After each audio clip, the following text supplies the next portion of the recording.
ik weer wel. Ik ben dus nu in Spanje, dat ik al eerst heen ben. Naar het Castilla, toen ben ik terug op Benloon. Fiets naar Gandia. En toen ben ik dus bij de kustdel en daar ben ik dan nou. Wat ik dus nog helemaal omheen door Barcelona. En dan door de Pyreneeën en dan Frankrijk in.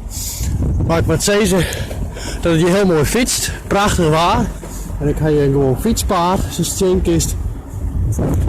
En ik moet wel eerlijk zeggen dat ik het Benloon, dus van Castilla naar Gandia, een beetje avontuurlijker vond.